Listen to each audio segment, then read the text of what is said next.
أعوذ بالله من الشيطان الرجيم بسم الله الرحمن الرحيم. Assalamu alaikum everyone and welcome to iTVusa's daily Ramadan show, Balancing Deen and Dunya.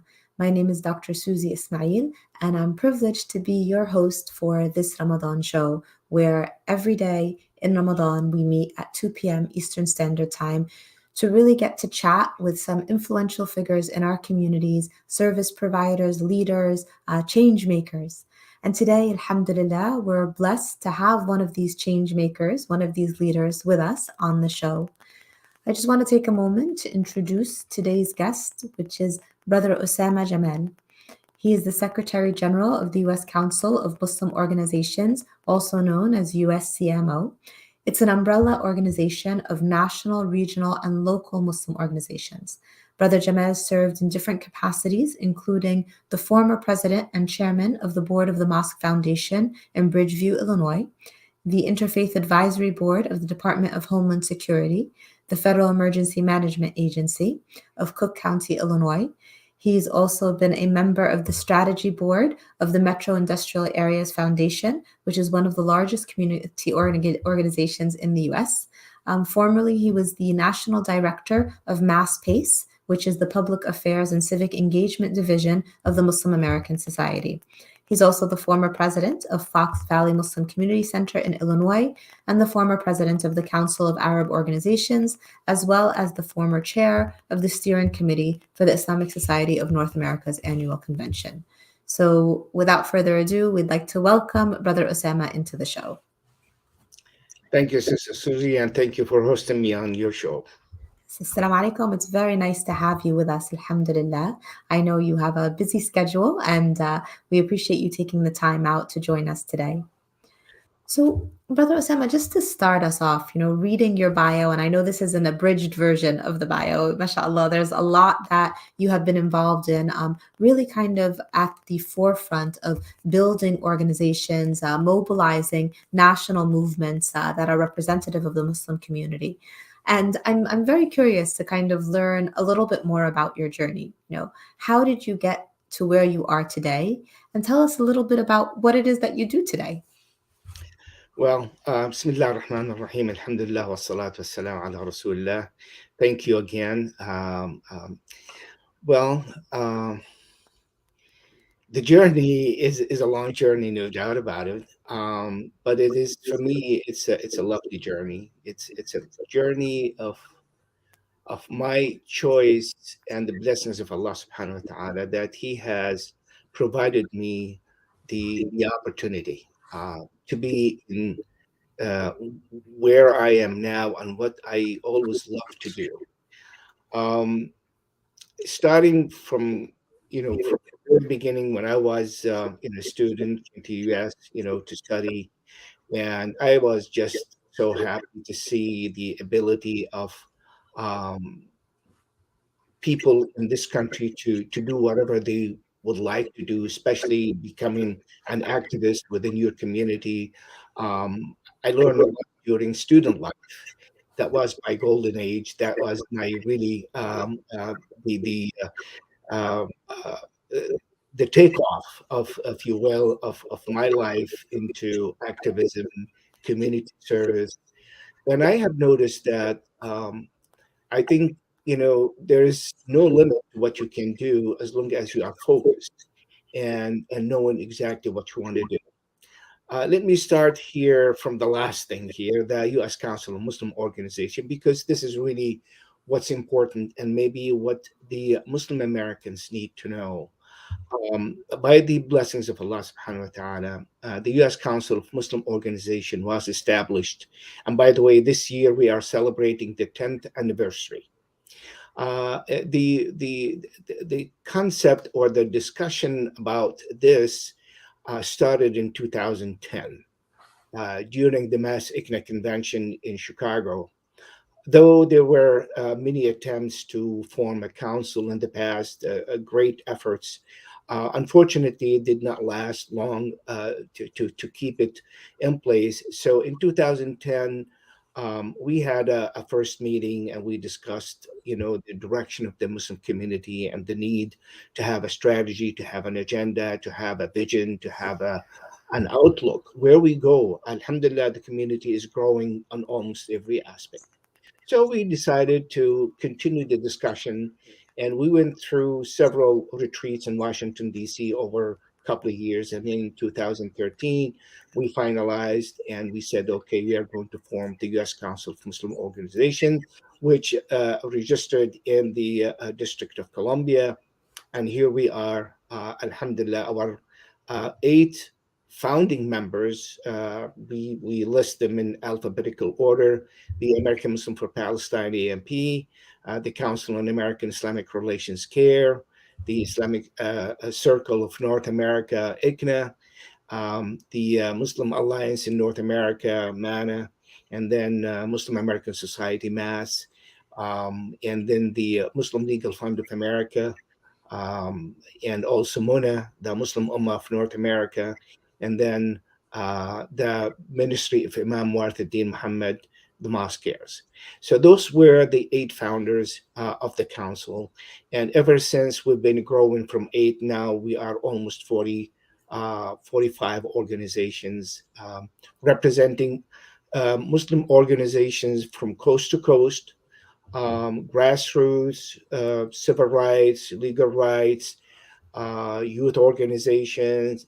Alhamdulillah, we have local councils in major cities like New York, Chicago, Arizona, California, Northwest Pacific, in Chicago, of course, as well as local masajids and other national organizations. So the council is growing. The whole purpose of the council is really to unify the vision and the agenda of the Muslim American community, to amplify the voice of the Muslim Americans, to coordinate our activities.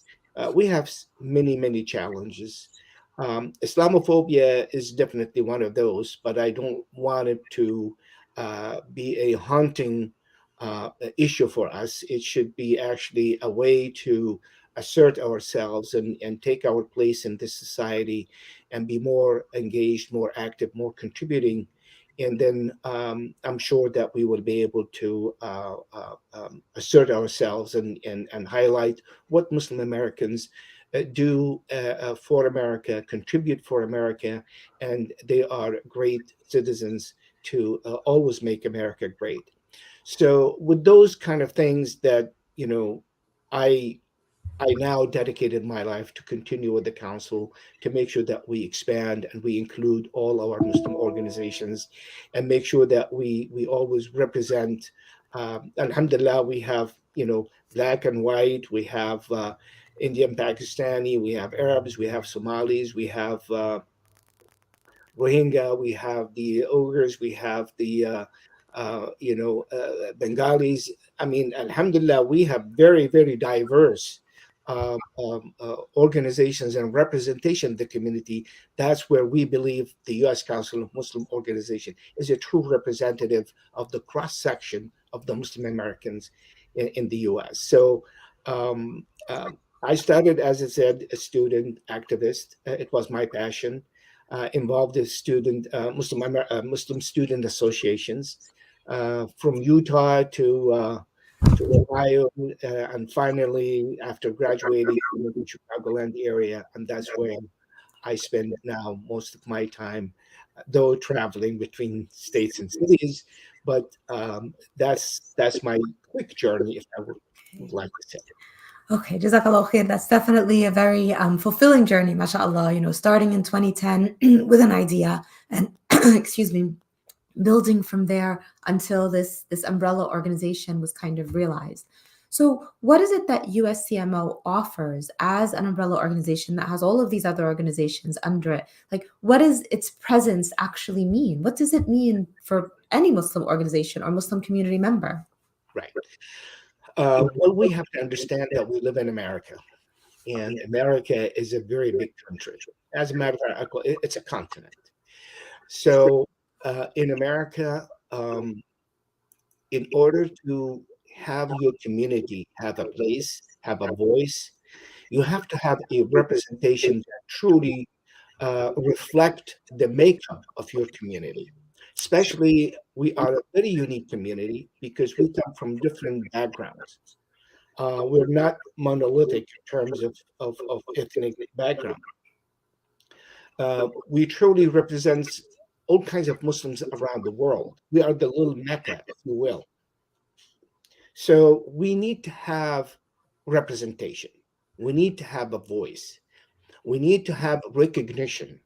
And it is difficult for one organization from all those that I have mentioned or any other organizations to really claim the voice of Muslim Americans or the representation of Muslim Americans' views. So we had to make a collective voice, a collective efforts, a collective representation into an umbrella organization that we all subscribe to. And with a very clear vision, with very clear mission that we are coordinating our activities, we are celebrating, advocating, supporting each individual organization's vision and mission, because each one of them serve our community in remarkable and in marvelous ways. And so uh, putting everybody together make us much stronger. Together we are stronger. And the basic thing is actually a mandate by Allah subhanahu wa ta'ala. And He said, أعوذ بالله من الشيطان الرجيم واعتصموا بحبل الله جميعا ولا تفرقوا. So this is a commandment of Allah subhanahu wa ta'ala that we have to come together bonded with our faith and our one deen. So if we are the leadership, cannot translate this verse into actual actions and formation, then we are reading verses, but we are not understanding or applying them. And I'm very grateful for the leadership of the council members who realize that this is really what makes us stronger. And yes, that's the interpretation of the ayah. And so we came together. So it is about representation. It is about amplifying the voice of Muslim Americans. We have several signature projects. Mhm. One of them is the annual National Muslim Advocacy Day. We come together, many organizations, almost over 75 organizations come on that day, and we have from different states, and so we develop our lobbying day, our agenda, our issues that we want to speak with our representatives. It is important for our representatives to recognize and to meet face to face with their constituents. And when we have a common agenda that serves not only the Muslim community but the American society at large, we talk and we push agendas that includes healthcare, that includes immigration reforms, that includes specific issues for Muslims. So it was important that make that connection, and that activities and activism for our young generation, who, by the way, constitutes a good number and good portion of the entire advocacy day. Over 50% of our team who comes to Washington to do the advocacy day, youth come from colleges and some of them even high schools. So this is one of the projects. And then, of course, we have other projects that we, inshallah, this year, last year, we started recognizing Muslim women, Muslim American women achievements that not too many people know what really Muslim Americans do in America, the achievement that they have made, the contributions they make to our societies and to our communities. So, Alhamdulillah, we hosted the first one in New York last year, and we recognized five women that they have made great strides in humanitarian activities, in science, in communication, in medicine. So that's something that we felt it was long overdue that the council, by virtue of its representations and makeup, is really a good body to recognize our Muslim women, because that means the entire community is recognizing Muslim women. You need that kind of body to make that recognition instead of just one single organization. So it's like the entire community say, we thank you for all what you're doing. This year, inshallah, will be our National Muslim Youth Conference that will also bring our youth together. We also have our national Ramadan iftar that we do in Washington, D.C. We do have our diplomatic initiative, which we connect with the international organization, as well as the United Nations ambassadors of foreign countries, when it comes to issues of Muslims in Muslim countries. For instance, we advocate for the Rohingya. We meet with the ambassadors of Myanmar, for instance.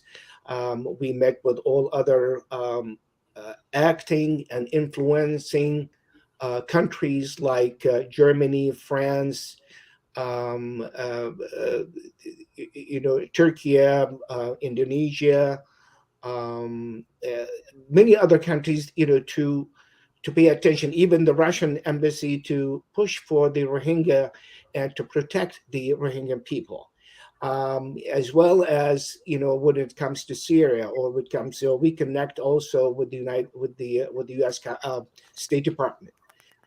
We discuss also issues for the Syrians, the Libyans, the Yemenis, whether it is about their, human rights, whether it is about protecting Americans, whether Syrian Americans or Yemeni Americans, because those are Americans, and so for their safe return to the U.S. in case that they get trapped in countries where there are some difficulties.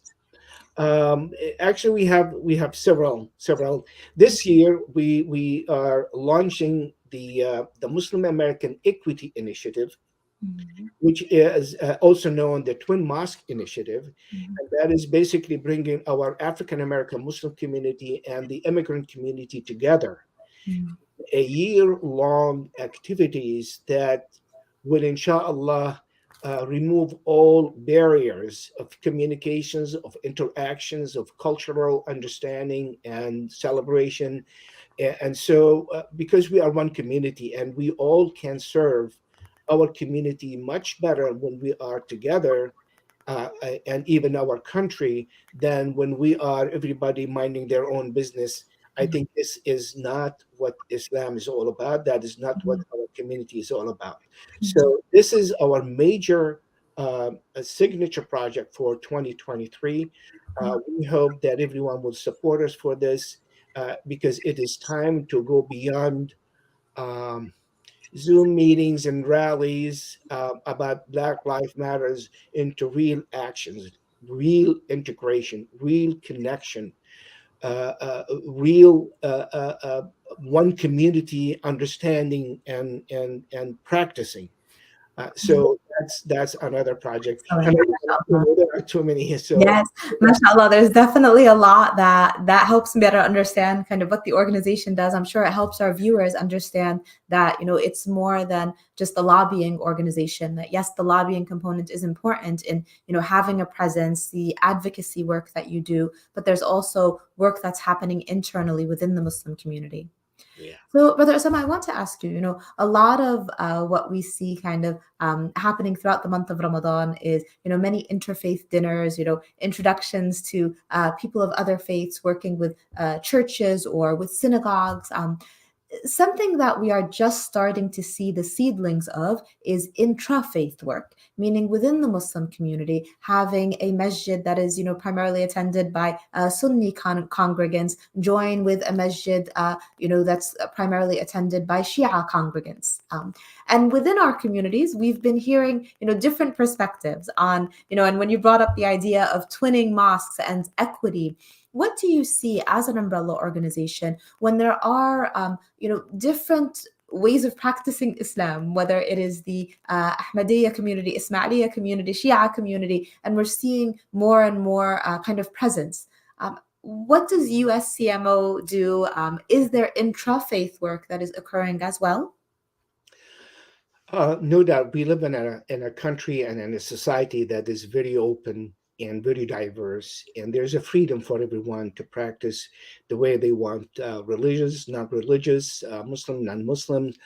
Within the Muslim faith, there are different, sects and groups, and so at the U.S. Council of Muslim Organizations, we also respect the freedom of people, the way that they practice their faith and everything.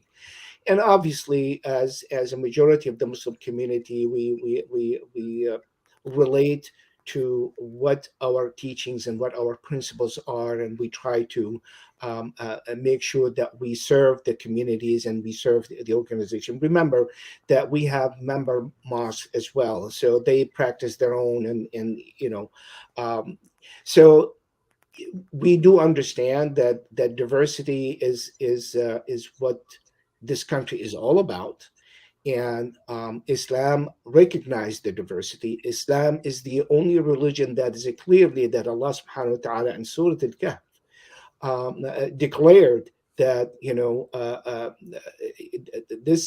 the faith is to everybody to exercise and to practice, and it's only Allah Subhanahu wa Taala is the one who is going to judge.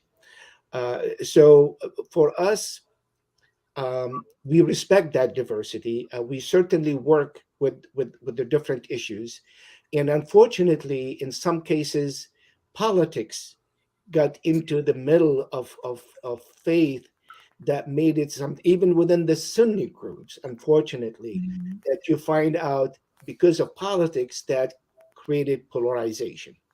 yeah, And you can imagine how easy it is to get when there are actually different sects within the faith. That when politics comes in, that is no difference than the Christians among Catholics and Protestants, and we can see it today in American politics. We have seen it in Ireland. We have seen yeah, it in Europe. So those things do happen. The U.S. Council of Muslim Organizations takes very gradual steps to, first of all, solidify our grounds and making sure that we are strong enough to progress in a safe route, that we can be more inclusive once we are more understanding of the meaning of diversity, especially in a country like the United States of America. So yeah, we have to use our wisdom in approaching this more than our emotions, yes, and the more we do that carefully, the more we will be successful in doing what we are doing, definitely, instead of yes, being emotional and then we create a problem within, yes, before you really have your strength in there. uh, yes, yeah. so it is something that is delicate, and the Mm. council is paying attention to it. Alhamdulillah, that's good to hear. So, Brother Osama, the name of our show is Balancing Deen and Dunya.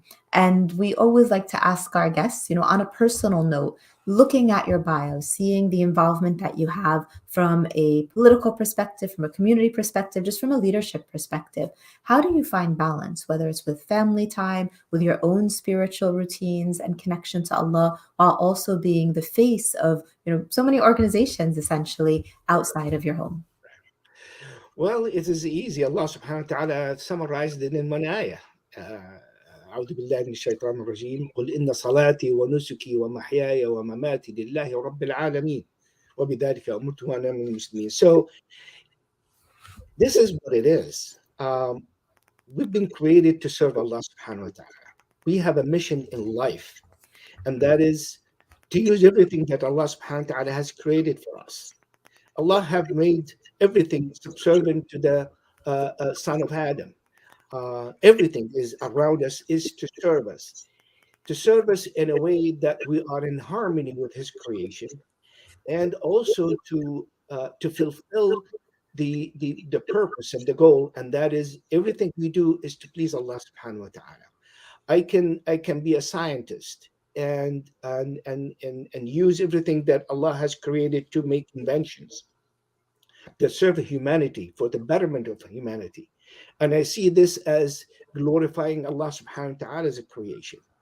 I can be a doctor, and I do treat, and I have in my heart, in my work, that I'm doing this as appreciation to what Allah subhanahu wa ta'ala has given us the knowledge to explore his magnificent great creation. I can be an engineer, I can be a doctor, I can be a professor, I can be a factory worker, I can be a teacher, I can be a professor, I can be a worker, a laborer, a driver. Um, we have to understand whatever we do, as long as we put the intention, and that is to please Allah subhanahu wa ta'ala, and be honest, and be upright, and also understand that our actions, our behavior, our attitude, our morals are reflection of our faith, and that can affect others, then in one way or the other we are making da'wah as we live our life, Yeah. as we walk in the streets, as we talk with our co-workers, as we talk with our subordinates, as we talk with our bosses, as we talk with our children, as we talk with our fellow brothers and sisters in the masjid. All of that is a form of worship if done right, and all of that could be against us if we have abused and misused those opportunities that Allah subhanahu wa ta'ala has given us to reflect our understanding what our faith is. Yes. So as long as we make sure that what I'm doing is really to please Allah subhanahu wa ta'ala, um, and there's a hadith that everything we do, um, that we have a ajr for it, as long as it is related to Allah subhanahu wa ta'ala. And Yes. even when I eat, when I drink, I want to make sure that I am healthy to be able to perform my ibadat in a way that I am not uh, um, uh, handicapped of doing the best that I can. I do not neglect my health and then become unable to do things. Yes. المسلم القوي خير من المسلم الضعيف, أو المؤمن القوي خير من المؤمن الضعيف, in every aspect, strong in health, strong in wealth, strong in knowledge, all of that comes. So um, I, I I made dua before I come to the US that if I go to the United States, that I would ask Allah subhanahu wa ta'ala to give me a pathway to to serve Islam and to show Islam, and I believe Allah subhanahu wa ta'ala is testing me. Okay, here you are. Show me what you can do. Subhanallah. And I Yes. ask Allah subhanahu wa ta'ala that He would accept what we are doing. Ameen. Ameen. And maybe that applies to all of us. Ameen. Ameen. Many people could not come to the US, Ameen. but we are here. So, what are we doing? Yes. And that is something that I always question myself. Am I doing what I said I wanted to do? Or Alhamdulillah. may Allah help us out. Oh, So I think, that's a beautiful way of looking at the balance, إنما الأعمال بالنيات. So our actions are but by intention, setting your intention for everything that you do. The minute you step outside your home, that you're doing all of these activities to please Allah, and then inshallah carrying that in also into your home, again, renewing the intention that, giving the best of you to your family, just as you are giving the best of you to your community and to, the services that you provide. So in the last minute that we have together on the show, Brother Oussama, is there any, last minute reminder for our audience or last minute Ramadan message that you'd like to leave our viewers with? okay. Well, exactly how many minutes I have, because About 30 sometimes seconds. 80 seconds. First of all, Alhamdulillah that Allah subhanahu wa ta'ala made us live through the month of Ramadan. So we had a few days. Ramadan has passed quickly. Just yesterday we started. We are already on the 11th, 12th night, probably the 13th night. It just it's going so quickly. Take advantage of this month. We don't know if we are going to have another Ramadan. This could be our last Ramadan. Nobody knows. So let's give the niyyah that we do the best, that we do our siyam right, and we do as much qiyam we can do. This is the month of Quran that Allah subhanahu wa ta'ala revealed it in this month. Ramadan takes its honorable month from the Quran, and the Quran is revealed in this month. of Ramadan. So both of them are honoring each other, and we are right in the middle trying to get the most out of both, reading the Quran in Ramadan and fasting. So focus on this month. There's a lot we can do every single day. Yes. This is a few days that we are here, and we hope that Allah subhanahu wa ta'ala would accept our sadaqat, our deeds, and everything that we do, and truly exercise the true siyam in our attitude, in our Absolutely. reactions, in our actions, Yes. because sometimes life is difficult. And we Absolutely. can make it simple if we remember Yes. what we are in. May So, Allah Azza wa Jal allow us to carry that remembrance in our hearts, in our minds, and in our actions. Jazakallahu khair, Brother Osama, for joining us on today's episode. To all of our viewers, thank you for joining us again today. We hope that we'll see you again tomorrow, inshallah, at 2 p.m. Eastern Standard Time on ITV USA's Ramadan show, Balancing Deen and Dunya. Assalamu alaikum. like,